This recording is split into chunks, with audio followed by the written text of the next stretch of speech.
Hey, hey, hey. Time for another out-of-this-world story from our space. Mine didn't care. He told me his cheating was a great opportunity for character development for me.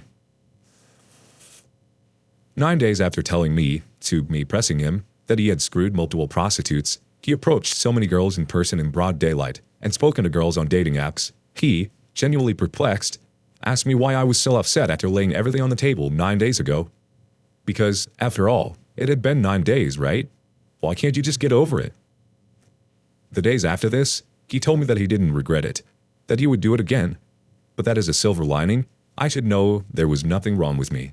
I didn't cheat because you don't satisfy me, he said. I was his perfect woman in every way, he said.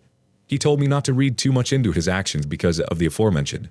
He affirmed that I did everything for him. I cooked, I cleaned, I did everything in the bedroom. I'm intelligent, popular, educated, the cool girl, the envy of his friends in comparison to their partners.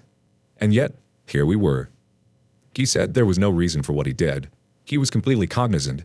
He just wanted to try something different. It's all totally innocent and totally not a big deal. He asked me why I was so upset. He asked me why I was upset over something as trivial as sex when I meant more to him than these hookers. Because he had an emotional connection to me. He was in love with me. I should know that. I was stupid for thinking any of his actions meant something other than meeting his physical needs. Of course, nobody can shine a light on me, his first girlfriend of 8 years since high school. So, what's the big deal? And why the excessive tears? When I cried silent tears, he speculated that I was mentally ill for daring to have this very natural, albeit subdued, emotional reaction. He asked me to see somebody, a professional. He was worried for my mental health and concerned that I would fret over something so average. He called my parents, and it cowed me into submission because I didn't want to tell him the reality of what happened, and I wanted to convince them everything was okay. In the end, after days and hours of exhausting circular and dizzying conversations, he prided himself on giving me something, this series of events, that would be a shock character development for me. Here you go, I cheated on you, brutally. I'm unrepentant, and I taught you for it for hours. Yet, aren't you thankful that this will shake you into a better, stronger woman? He said he did me a favor in this respect. With gaslighting this severe, I thought I was fully mental. I couldn't leave him because my self-esteem and sense of self and sense of judgment was slowly being eroded since the age of 15. He told me not to work. He became sole provider.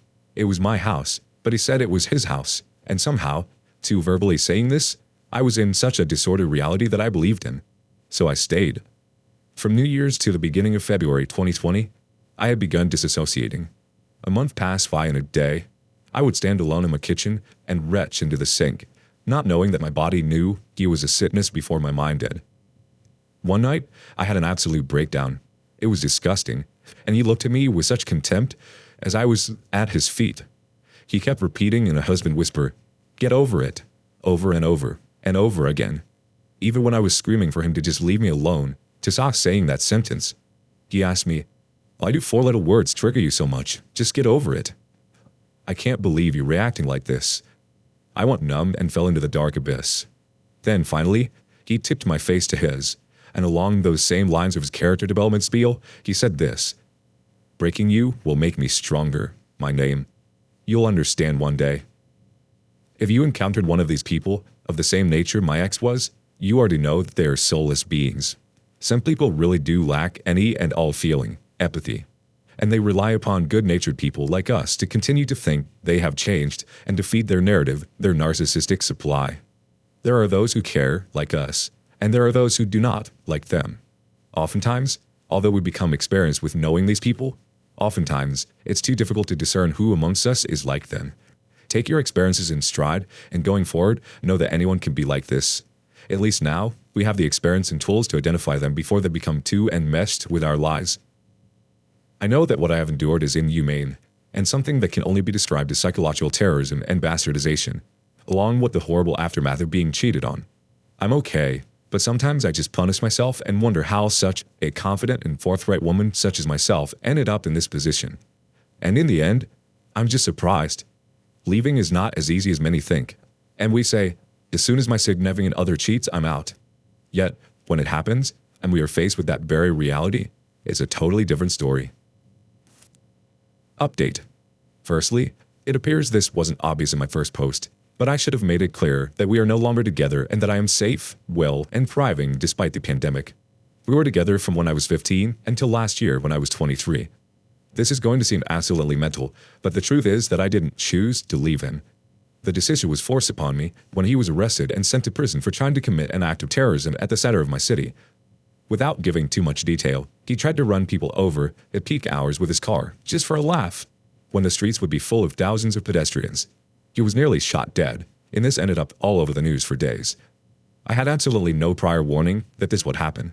He never talked about doing something like this with me, so I found out like everyone else did, by watching the news.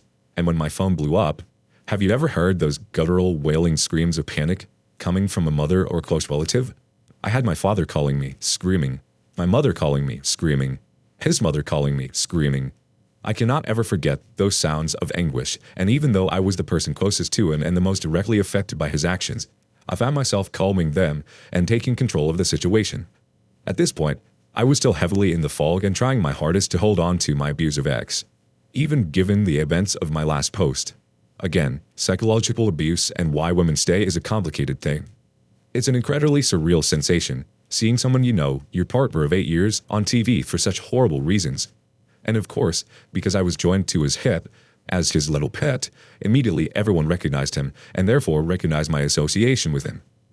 I go to my gym 5 days a week and I have cultivated quite the positive reputation for being strong and consistent. My abusive ex and I would often go together, and he would hover or control me. I know many people sensed the toxic dynamic. They told me so a year later and were regretful they didn't step in. So of course, everyone knew my business, because what he had done was on the news. One night, a few days after the incident, I went to train. As I was benching, I saw on 3 TV monitors his story playing for the PM News. And then, I registered that every single pair of eyes was looking at me. I could have left and never came back, but I continued to show up every day and pump the iron harder than I ever have in my dang life. I still go there to this day. People still whisper and look, but the point is, I never quit or allowed the embarrassment to consume me, even though I feel like my carcass was ripped open and exposed to everyone. I was raped over the metaphorical coals and subjected to immense humiliation so intense it made me gag. He would call me from prison, and those calls were utterly horrific, abusive. He would just go off at me for trivial things. He needed dress shoes and a pair of pants for court, but I couldn't find the shoes, and he wouldn't exactly scream at me, but he would talk to me in a low, quick-paced, registered layered, with seething rage, whilst also telling me how incompetent I was. Tell me I was weak for being upset or caring about him. Why are you so upset? It's fine. I like it here. Do you think I'd be crying if you were in prison? I said, well, isn't that what normal people would do? Cry? Worry? He responded, what the F is wrong with you? His parents were shelling out tens of thousands to get him out. When conversations surrounding him getting out, paying them back for this, sorting his life out, etc. came about, he would sneer and say things like, do you think I'm paying you back? Get effed. I didn't ask you to help me. What the F is wrong with you? I don't need you guys. He'd start laughing hysterically at us and saying we were weak, dumb, and crazy. Only at this point was I starting to realize after years of this sort of conduct that maybe it wasn't me, like he was claiming. Again, after years of conditioning and brainwashing from the age of 15, both to think I'm an emotional childish idiot, and to see him as the ultimate authority figure and sole voice of reason. Those thought patterns are incredibly hard to break due to your own conditioned bias. I visited him a few times in prison. During his visits, he told me he did everything on purpose as some elaborate plan to expose his boss and show people the government is useless. And I thought, you caused me and everyone else all this pain and fear. On purpose? He would assign me tasks to do on the outside for it. Some of those tasks included contacting very important people that no common person could get in touch with, and I would be heavily berated and bullied for failing. Still, I stayed by him even though this and all of the abuse I endured in my previous post. I was feeling very run down. I lost my life spark. I wasn't eating. I was working 2 jobs. And every spare moment I had to relax was spent talking to lawyers and researching, trying to free him. I cracked one day and started crying on the phone when I explained everything I was doing, and he barked back, "What are you doing? I've seen nothing." And still I did not leave. Again, as a good-natured people often do, we think, this person needs help and support. You can't give up on family. Even if they're treating you like S, they need help. It's only natural to turn inwards and blame yourself when none of your reality makes sense. During one visit, on my one day off from work, I drove the hour to see him. He was really cagey. really unhappy to see me. Very snappy, rolling his eyes, sighing heavily, and dismissive. I touched him with my knee under the table and he pulled away. I asked him if he had privacy in his room. He said, "No, I share it with another man." Trying to lighten the situation, I joked and said, "Oh, so there's no time to masturbate?" He said, No, there is time." And again I choked and said, "Oh, have you been thinking about me?" To which he replied, "No, not exactly," with a huge smirk for me. I asked him what he meant, and he started loudly laughing, right at my face, so loud that other inmates with their visitors turned to look at us. To not look like a prude, I tried to pass it off that I was in on whatever the joke was. He told me he had been remembering the time he spent with an ethnic prostitute who had the body of a 15-year-old. He told me they feed him better in prison than I ever did. That one in particular hurt a lot, because I killed myself bending over backwards to provide the life I was providing for him, paying 80% of everything. 3 cooked meals a day when I worked full-time and he was suspended from work for terrible behavior towards others and his boss. Cleaning up after him, doing his washing, and now I was doing everything in my power and draining myself financially to assist him in prison. When this particular visit ended, he nonchalantly and rather cheerfully said, "See ya," and started walking away without even a hug. The guards looked at me in pity, and my capacity to tolerate humiliation at this point had hit the roof. I drove home, but didn't make it far before I had to pull over on the highway. I absolutely lost it and sobbed and sobbed and sobbed deeply. At that moment, there was a physical sensation. It was like my chest cavity split open all the way to my head, and I became dual-minded. I had 2 heads.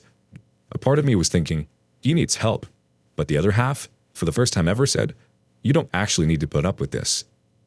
In our history, I had tried to break up with him at least once a year, and every time, he hoovered me back. Love-bombed me, manipulated me with his charisma.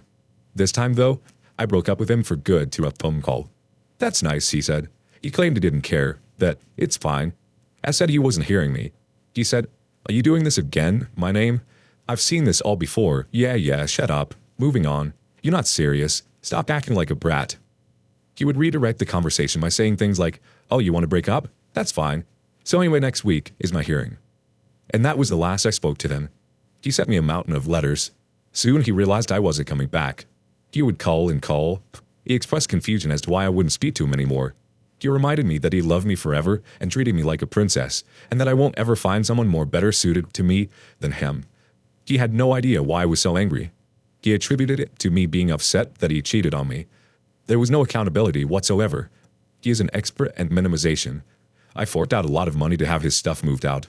I had to tie up all loose ends, and at this point, and in monetary sense, I lost my home and all my savings.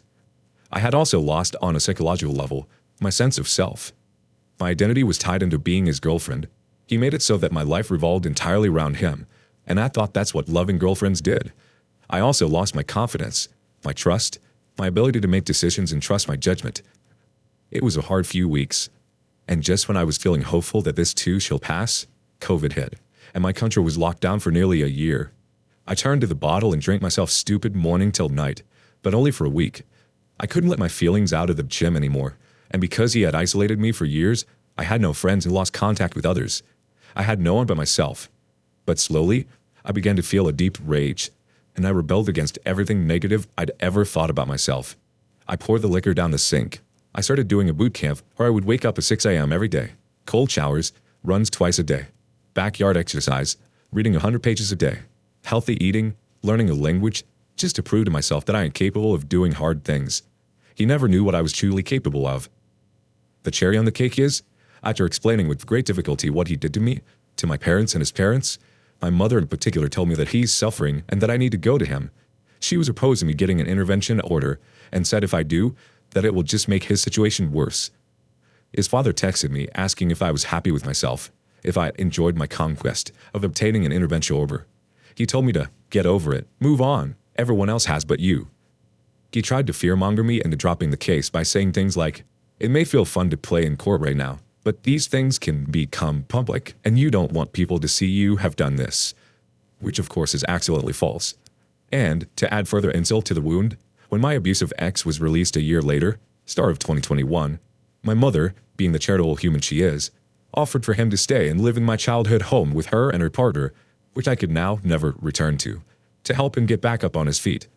My abuser was a very handsome, charismatic man who won them over, besides my dad, from the very beginning with intelligence and charisma. They thought I was crazy. He got into their heads too. And if you're wondering, no, I haven't disowned my mother. I have in fact forgiven her, because forgiveness is for the self, not others. And then to end this novel, after being released from prison early 2021, after a year's term for his stunt in the city, he violated my intervention order 6 times, robbed a house, assaulted his father, tried to kill my family dog, and attempted to burn my and my mother's house down, all of which landed him back in prison a second time for another few months until now. My mother was so mad at me for getting an intervention order against him to protect my life, and now here she was doing the exact same thing. His own father obtained one too, the same father that asked me if I enjoyed my conquest. The same father that insulted I was overreacting and just trying to get revenge by causing his son more trouble by getting an intervention order. I guess we all make mistakes and have to experience something firsthand before we learn. You honestly cannot make this stuff up. I have forgiven his father too. Even if he's a misogynistic, arrogant, gaslighting rug sweeper, this man cannot look me in the eyes. And then, it does get mildly worse. Just recently, he was released from prison. What does he do? He goes and stands in the middle of traffic and gets hit by a car because he wanted to kill himself. 2 things. Firstly, I feel so sorry for whomever was driving that car. And secondly, the train station was only 400 meters down the road, if you wanted to do the job properly. He was in a coma for a week. I'm not a bad person, but I had my fingers crossed that this was divine intervention. But he woke up a few days ago. Now I look like the bad guy for still wanting to pursue an official intervention order when poor baby is just woken up from a coma. My mother's saying forgive and forget. Don't talk badly about him. He's in the ICU. I said, Mother, I'm a literal expert in the art of forgiving and forgetting. Don't forget that 99% of people would have dropped you out of their lives for the way you so brutally betrayed me to prioritize my abuser. He can talk, but it looks like there'll be a long road of physical therapy ahead. And of course, he's asking for me, wondering where I am, why I haven't come to visit him. I know he will play the mental and physical health card to play the system to my disadvantage. I know he will probably claim that he can't remember the last 2 years and why I don't want to be with him anymore. And of course, my mother has gone to visit him at his bedside numerous times. And I say to her, when you hold his hand and sob at his bedside, remember what those hands did to your only daughter. I Googled the brothels he used to go to. I identified one of the girls through his very specific description. For a while there, I was adverse to any girls of her specific ethnicity or girls with any features that matched hers. Then, one day, I couldn't believe it, but I saw her working in a pharmacy. I didn't need to buy anything, but I got something and went to her counter. I have no idea what possessed me. I was going to humiliate this girl the same way I was humiliated. But once I got to the front of the line, she asked me how my day was. And I said, good. Something inside of me realized that this girl was just a girl. She was rather simple, as she seemed a little disadvantaged. I was better than her in every way, but that's not what swayed me. I thought, she was just a girl, and prostitution is a unilateral decision that he made. He chose her from the line-out. It's not her fault. I made small talk, wished her a good day, and erased the last bits of negativity I had left from this whole saga. I'm really glad I got that out. Thank you for listening to my story. Sometimes I acknowledge that, had he have not been arrested, I would have most certainly continued to be still with him under his control. Divine intervention saved me, and I can't ever attest to what women and men go through when they make the decision to leave, because that decision was made for me. Even though my experience was exceptionally horrible, I suppose my abusive acts was right about only one thing.